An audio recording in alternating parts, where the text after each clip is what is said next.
बात करने वाले हैं धातु और अधातु के बारे में, और इससे जुड़े हर एक क्वेश्चन बताऊंगा जो आपके एग्जाम में आ सके, और ऐसा तरीका बताऊंगा जिसको जानने के बाद आप कभी भूलिएगा नहीं और कभी आपको याद करने का जरूरत ही नहीं पड़ेगा।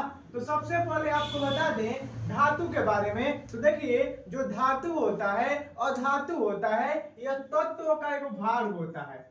जो धातु और धातु होता है यह तत्व का एक भाग होता है। आपको तो पता ही है कि तत्व कितने प्रकार के होते हैं। तो तत्व जो होते हैं 3 प्रकार के होते हैं। तत्व कितने प्रकार के होते हैं? 3 प्रकार के होते हैं। पहला होता है धातु। पहला क्या होता है? धातु होता है। दूसरा होता है अधातु। दूसरा होता है अधातु और तीसरा होता है उपधातु। क्या? उपधातु। यही होता है तत्व का प्रकार। अब अगर कोई आपसे पूछता है कि धातु और अधातु किसका भाग है, तो किसका प्रकार है, तो या किसका भाग है, तो तत्व का। ध्यान रखिएगा। तो चलिए जानते हैं कि धातु क्या होता है और अधातु क्या होता है। देखिए दोस्तों, आप लोग कभी कभी कोई तत्व लेते होंगे तो देखते होंगे, ये मान लीजिए ये सोना है। क्या है? सोना है। तो सोना को आप लोग जब भी हाथ में लेते होंगे तो देखते होंगे कि सोना जो है चमक रहा है, और सोनार जो है इसको पीट कर इसकी पतली चादर बना रहा है या इसका तार बना रहा है। और इसमें कभी कभी क्या होता है, जो एक्सपेरिमेंट होता है, सोना से विद्युत धारा प्रवाहित किया जाता है। देखते हैं ना। और कभी कभी मान लीजिए आप लोग पत्थर भी देखते होंगे, पत्थर सॉरी मान लीजिए आप लोग कभी कभी गैस देखते होंगे, gas, hydrogen gas, helium gas देखते हैं ना। तो आपके मन में जरूर सवाल आया होगा कि आखिर में ये धातु है कि अधातु है। चलिए अभी कंफर्म करते हैं। तो देखिए, अगर कोई पूछता है कि धातु क्या है या धातु का डिफिनेशन बताओ, तो देखिए धातु जो जानते हैं किसे कहते हैं? जिसमें चमक होती है। जिसमें चमक होती है यानी जो चमकदार होता है, वैसा तत्व जो क्या होता है? चमकदार होता है। जिसमें तन्यता, क्या? जिसमें तन्यता, तन्यता मतलब होता है जिसको ताना जा सके या जिसको खींचा जा सके। ठीक है?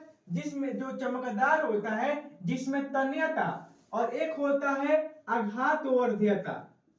आघात वर्ध्यता। आघात वर्ध्यता का मतलब होता है जिसको पीट कर उसकी पतली चादर बनाई जा सके।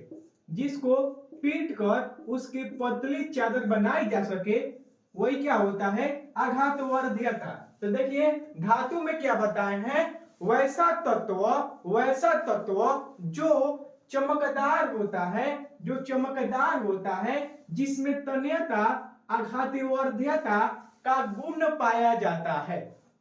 क्या बोलिएगा?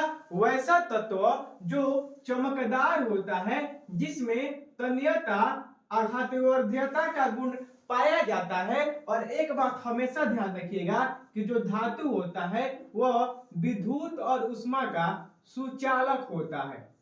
जो धातु होता है यह विद्युत और ऊष्मा का सुचालक होता है। तो देखिए आपको बोलना है धातु का डिफिनेशन में, वैसा तत्व जो चमकदार होता है, जो चमकदार होता है जिसमें तन्यता और आघात वर्ध्यता का गुण पाया जाता है, और जो विद्युत एवं ऊष्मा का सुचालक होता है, उसे हम लोग धातु कहते हैं।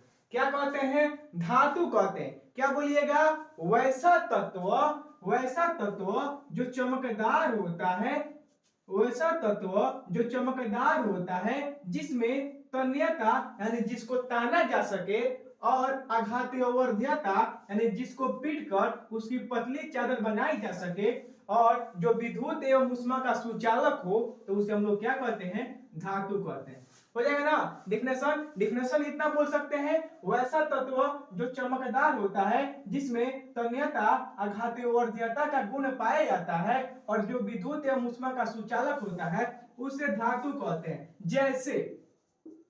जैसे सोना, लोहा, चांदी। ठीक है? अब बताइए जो सोना है, सोना चमकता है कि नहीं चमकता है? चमकता है। देखिए क्वेश्चन ऐसे पूछता है इनमें से कौन धातु है। ऑप्शन दे देगा सोना, मतलब 4 को ऑप्शन दे देगा और उसी में से एक तत्व दे देगा। तो देखिए मान लीजिए यहाँ पे हम सोना का एग्जांपल दिए हैं, तो सोना चमकता है कि नहीं चमकता है? चमकता है। तन्यता, सोना का तन सोना सोना सोना को घींचा जा सकता है कि नहीं घींचा जा सकता है? घींचा जा सकता है। आघातवर्ध्यता, यानी सोना का आघातवर्ध्यता किया जा सकता है कि नहीं किया जा सकता है? यानी उसको सोना को पीटकर उसकी पतली चादर बनाई जा सकती है कि नहीं बनाई जा सकती है। और सोना जो होता है विद्युत एवं ऊष्मा का चालक होता है कि नहीं होता है? होता है। यानी सोना में ये चारों गुण पाया जा रहा है, तो सोना क्या है? धातु है। लोहा, लोहा बताइए चमकता है कि नहीं चमकता है? चमकता है। तन्यता, यानी लोहा को ताना जा सकता है कि नहीं जाना ताना जा सकता है? ताना जा सकता है। लोहा को जब गर्म करते हैं उस टाइम में क्या करता है? लोहार जो होता है उसको अलग अलग ढांचा देता है। उसके बाद आघातवर्ध्यता, यानी पीटकर पतली चादर। लोहार क्या होता है? लोहा को पिघला कर उसको पीट के उसकी चादर बनाता है और अन्य कार्य में डालता है। लोहा से विद्युत ऊष्मा आर पार होती है कि नहीं होती है? होती है। जब सारा कंडीशन इसमें है, चांदी में है, लोहा में है, ये ले लीजिए सोडियम, सारा कंडीशन है, ये क्या चीज हो जाएगा? धातु। ठीक है। अब देखिए धातु का सेम उल्टा होता है अधातु। जैसे यहाँ पे धातु चमकदार होता था ना, यहाँ पे धातु चमकदार नहीं होता है।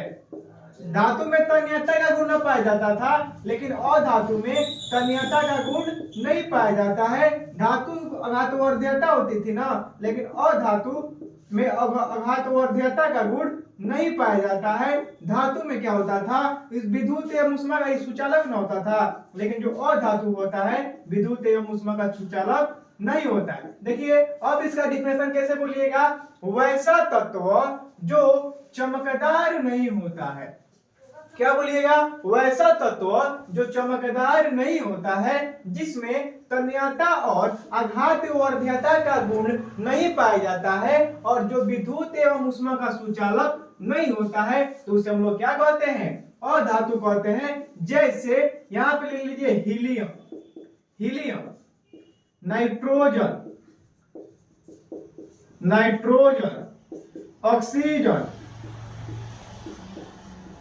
ऑक्सीजन, ठीक है। एक और ले लीजिए क्लोरीन। तो ये बताइए हीलियम जो है इसको पीट के इसकी पतली चादर बनाई जा सकती है क्या? नहीं बनाई जा सकती है, क्योंकि हीलियम जो है गैस है, इसको पकड़ पाइएगा? नहीं पकड़ पाइएगा, इसलिए क्या है? अधातु है। नाइट्रोजन का सेम वही कंडीशन है, ऑक्सीजन का, क्लोरीन का, सबका सेम वही कंडीशन है, इसलिए क्या हो जाएगा? अधातु हो जाएगा। बस ध्यान रखना है जो चमकदार होगा, जिसमें तन्यता और आघातवर्ध्यता का गुण पाया जाएगा और जो विद्युत एवं ऊष्मा का सुचालक होगा उसे धातु कहेंगे। सेम इसका उल्टा बोल देंगे अधातु में